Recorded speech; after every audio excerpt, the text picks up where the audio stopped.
Hello, champions. How are you doing? First of all, thank you very much. We are a big 3000 subscribers family now, and it was not possible without your support. What's even amazing is that the last 1000 subscribers we've been able to add in just about 15 days.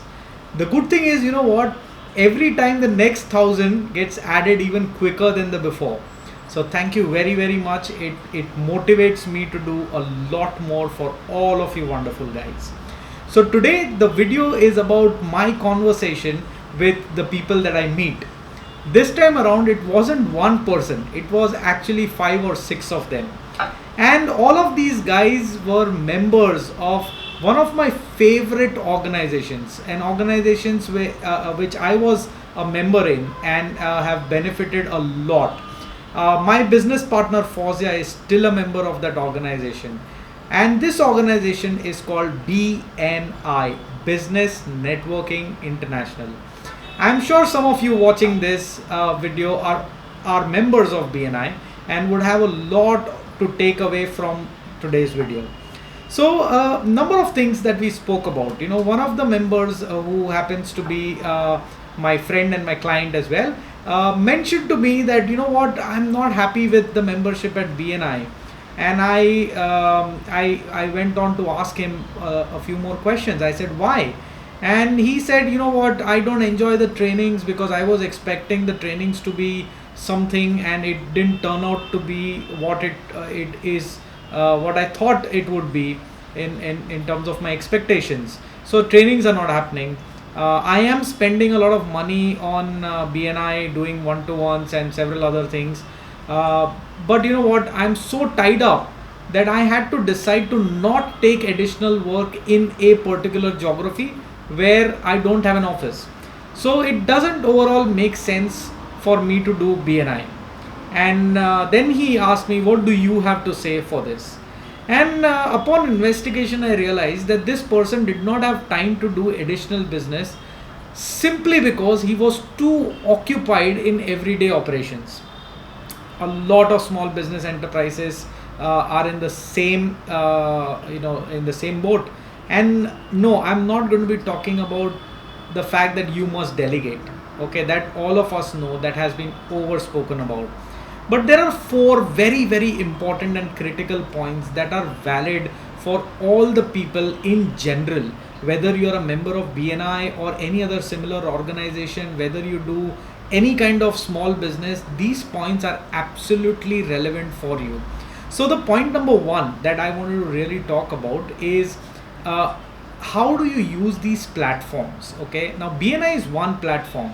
There are a lot of my clients who keep asking me, oh, you know what, social media is the buzzword. How can we use social media and market ourselves on that? Or how can I go to this particular association and make a mark there? Or how can I go to this particular platform? And now let me tell you this, none of these platforms, be it Facebook, which is also a platform, LinkedIn, which is also a platform, social media platforms, associations, or platforms like BNI, these all platforms work on a model called audience aggregation, which means they bring audience together, and the very fact that they've brought the audience together is a value generation in itself. So for example, if there are multitudes of people, on millions of people on Facebook can sell that very fact to advertisers like you and me. For BNI, because there are so many people, it becomes easier for referral passing to happen. For an association, if there are so many people, banks would like to come and offer them services. Other institutions would like to come and offer their services. So it becomes easier to attract the right resources. Technically, none of these platforms are going to be taking responsibility to serve you as a specific professional, and there's nothing wrong about it. These platforms are coming with certain benefits. It completely depends on you, on how you use it. So point number 1 is, don't blame the platform for not doing anything for you in specific. The platform is not supposed to do anything specific for you. The platform has certain features. It depends on you how you use it. It's exactly like going to a gym. If you enter a gym and take membership, does not mean you will have the best physique. It depends on what you do in that gym. What dumbbells do you pick up? What exercises you pick up? And how you use the equipments that are at your disposal. The same is the mindset you must have when you use these platforms. Now coming to point number 2, during our discussion, I also asked a question that, oh, you know what, why don't you put a person there who can handle this? And the response was, handle the geography that you are not able to handle. And the answer was, no, because none of my people are able to do that kind of job. Then my following question was, what is the salary that they take home? And the average salary was about 10 to 15,000. Now, if somebody is supposed to expect, and that's my point number 2, if somebody is supposed to is expected to deliver like you deliver, he cannot be at a salary of 10 to 15,000, right? He must be far more matured than a person who's accepting that kind of salary. If a mature person is there, his salary will be far higher. Then the question was, when we discussed this, oh, but you know what, I'm not sure if I can afford that kind of salary because my margins would shrink. Well, my answer to this is, if you earn 10 rupees on every sale that you make when you do it yourself, if you make that sale by making somebody else do it and your margins shrink to even say 1 rupee, wouldn't it be nice to earn 1 rupee without you actually doing anything? If you have 10 such locations and 10 such people, everywhere you earn 1 rupee, you are earning the same 10 rupee without you doing anything. Wouldn't that be better than you doing everything and earning the same 10 rupees? Of course, there can be a question that what if I put a person, salary is fixed, so expenses are like they ticked off, they are going to happen. What if I don't get an opportunity to make a deal and earn that 1 rupee?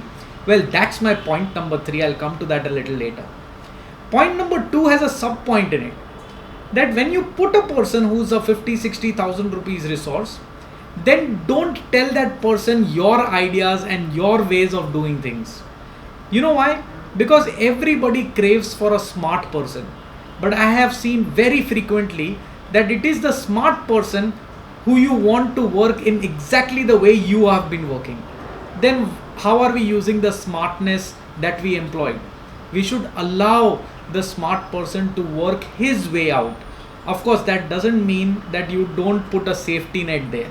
It doesn't mean that if you can see a pothole, you don't tell that person. Of course you do. But then don't make him work exactly like you would have worked. Because if that's what you want to do, then why employ a smart person in the first place? Now coming to the third point, which is linked to the second one, that what if you don't get a deal after employing a smart person? If that's the question in your head, my friend, then you've not figured out why your product is selling. And that you definitely must figure out. The point number 3 is what you do after you've delegated. I'm not going to speak about the fact that you must delegate because that's been spoken, it's been overspoken and overemphasized. I'm also not going to be talking about how you go about delegating because that also has been overemphasized. What I am going to talk about is what you do after you've delegated, because that is spoken about but in the wrong way. So what do you do after delegation? You don't go for a vacation because the person who's recommending that also does not. After the delegation is done, you must do research to figure out an answer to why your product is purchased over your competitors. And the answer cannot be long credit periods or discounts or anything like that. The answer has to be a value that cannot be matched by your competitor. If you already have an answer to that, try and make it stronger. Figuring out your strategy and fine-tuning it, that's your job as an entrepreneur. That's the job that cannot be, must not be delegated. And that's the job that you need to do after you've delegated all the operational tasks. So that's my point number 3. Point number 4, we spoke about trainings and how all the complaints that the person had with respect to what he was expecting in the training and what the training actually ended up being. I am a trainer myself. I have done consulting all my life. Now, I can tell you by experience, the success of a training session depends on two things. Number one, the trainer. Number two, the audience. I cannot emphasize this enough. It's actually 50%. 50% is the trainer and 50% is the audience. I'll tell you something. I often have this conversation with my business partner Fozia. And we at the initial stage of FX, we always used to come across trainers and we would judge them and say, you know what, this trainer is not worth our time. Then we entered into some training simply because we wanted to build relationships. And we realized that it doesn't really matter who the trainer is, as long as we are able to think through the content and make sense of it. I very quickly realized that it doesn't matter who's training. Every sentence that the trainer says, whether it's right or wrong, I can extract lessons for my business from it. Now forget the 50%. Let's assume for a second that the trainer is bad and you don't like it, or it's not up to your expectations. You still have the rest 50% for you to work upon. Concentrate on things that you can change and forget about things that are not in your control. You cannot change the trainer, but what you can definitely do is work on whatever you can extract out of that training. And remember something, every training, even if can give you 2 or 1 point, and if you implement that 1 point really well, your business is going to be better than what it was before the training. Wouldn't it be worth it? With these 4 points, I'm sure that whether you're a BNI member or you're not a BNI member, whether you enroll for trainings, you don't enroll for trainings, whether you are looking to employ people or you already have smart people, these points are definitely going to help you.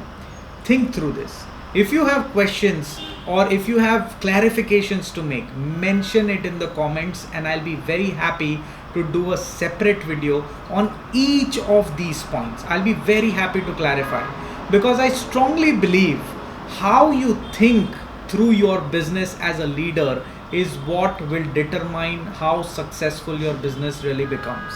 If you like this video, do it a thumbs up. Of course, do not forget to share this video. The next 1000 subscribers we need to get in less than 10 days. And you are the guys who are going to make this happen. So like the video, share it with the people that you know and who's going to benefit from this. Subscribe and hit the bell icon if you've not already done so. Until we meet next time, keep learning, keep implementing, and keep propelling.